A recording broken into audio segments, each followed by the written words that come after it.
दोस्तों, एक शख्स नबी पाक सल्लल्लाहु अलैहि वसल्लम की खिदमत में हाजिर हुआ और अर्ज़ करने लगा कि या रसूल अल्लाह सल्लल्लाहु अलैहि वसल्लम, मुझे बताइए कि कोई ऐसा मोमिन भी है जो जहन्नुम में रहेगा। तो आप सल्लल्लाहु अलैहि वसल्लम इरशाद फरमाने लगे कि हाँ, एक मोमिन ऐसा भी है जो जहन्नम की गहराई में 1000 साल तक रहेगा और मुसलसल ऊंची आवाज़ से या हन्नानु या मन्नान पुकारता रहेगा।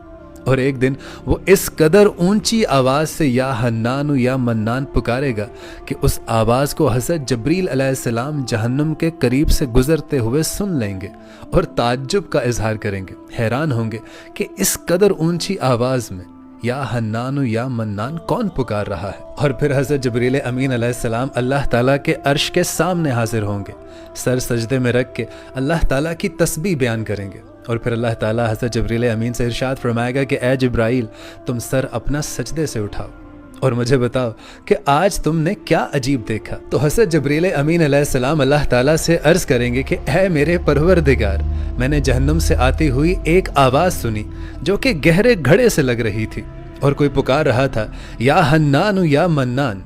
तो अल्लाह ताला हज़रत जबरील अमीन से इरशाद फरमाएंगे कि ए जबरील अमीन, तुम जहन्नम के दरोगा मालिक के पास जाओ और उसे कहो कि जो शख्स या हन्नानु या मन्नान पुकार रहा है उसे तुम्हारे हवाले कर दे। ये पैगाम लेकर हज़रत जबरील अमीन अलैहिस्सलाम जहन्नम के दरोगा हज़रत मालिक अलैहिस्सलाम के पास जाएंगे। आप उन्हें अल्लाह का ये पाक पैगाम सुनाएंगे तो हज़रत मालिक, जो कि जहन्नम के दरोगा हैं, वो जहन्नम के अंदर जाएंगे। और नबी पाक सल्लल्लाहु अलैहि वसल्लम का इरशाद है कि हज़रत मालिक जहन्नमियों को इस तरह से पहचानते हैं जैसे एक माँ अपने बच्चों को पहचानती है। लेकिन इसके बावजूद भी हज़रत मालिक अलैहिस्सलाम उस शख्स को नहीं तलाश कर पाएंगे जो मुसलसल या हन्नानु या मन्नान की सदा लगाता है। आप जहन्नम से बाहर आएंगे और हज़रत जबरील अमीन अलैहिस्सलाम से अर्ज़ करेंगे कि ए जबरील अमीन, जहन्नुम ने अभी गहरा सांस लिया है, इसलिए कौन सी चीज़ पत्थर है, कौन सी चीज़ लोहा है और कौन इंसान है, इसकी पहचान नहीं हो रही। तो हज़रत जबरील अमीन अलैहिस्सलाम वापस अल्लाह ताला के अर्श के सामने हाजिर होंगे, सजदा रेज होंगे। तो अल्लाह ताला उन्हें इरशाद फरमाएगा कि ए जिब्राइल, अपना सर सजदे से उठाओ और मुझे बताओ कि तुम या हन्नानु या मन्नान कहने वाले को अपने साथ क्यों नहीं लेकर आए। तो हज़रत जबरील अमीन अल्लाह ताला से अर्ज़ करेंगे कि ए मेरे परवरदिगार, जहन्नम के दरोगा हज़रत मालिक अलैहिस्सलाम ने भी माजरत कर ली है और वो कह रहे हैं कि जहन्नुम ने अभी गहरा सांस लिया है, इसलिए कौन सी चीज़ तांबा है, कौन सी चीज़ लोहा है, कुछ समझ नहीं आ रही। तो अल्लाह ताला हज़रत जबरील अमीन अलैहिस्सलाम से इरशाद फरमाएगा कि ए जिब्राइल, मालिक के पास दोबारा जाओ और उसे कहो कि मेरा बंदा फलां घड़े के फलां कोने में इस तरह से पड़ा हुआ है।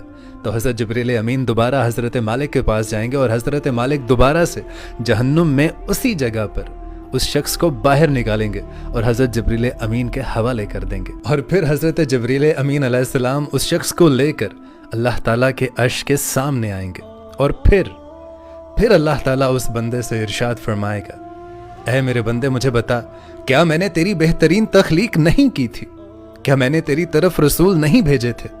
क्या उन रसूलों ने तुझे मेरी किताब पढ़कर नहीं सुनाई? क्या उन रसूलों ने तुझे नेकी का हुक्म नहीं दिया था, बुराई से मना नहीं किया था? तो वो बंदा सारी बातों को मानेगा, उनका इकरार करेगा और फिर वो शख्स अर्ज करेगा कि ऐ मेरे मालिक, तूने बेशक मेरी बेहतरीन तख्लीक फरमाई, तूने मेरी तरफ अपने रसूल भी भेजे, उन्होंने तेरे अहकाम पढ़कर भी हमें सुनाए। तो फिर अल्लाह ताला उस बंदे से इरशाद फरमाएगा, तो फिर तूने फलां फलां गुनाह क्यों किए? तो वो शख्स अर्ज करेगा, या अल्लाह, बेशक मैंने अपनी जानों पर जुल्म किया जिसकी सजा मुझे जहन्नुम में डाल दिया गया, लेकिन इसके बावजूद भी मेरी उम्मीद नहीं टूटी। बेशक मैं अपने अहमाल के एवज जहन्नुम में डाल दिया गया, लेकिन फिर भी मैं आपकी रहमत से मायूस नहीं हुआ, इसीलिए मैं मुसलसल या हन्नानु या मन्नान पुकारता रहा। है मेरे परवरदिगार, जिस तरह से तूने अपने फजल के साथ अभी मुझे जहन्नुम से निकाला है, ऐ मेरे परवरदिगार, अपने रहम, अपने फजल के साथ मेरे तमाम गुनाहों को बख्श दे और मुझे वापस जहन्नुम में ना डाल।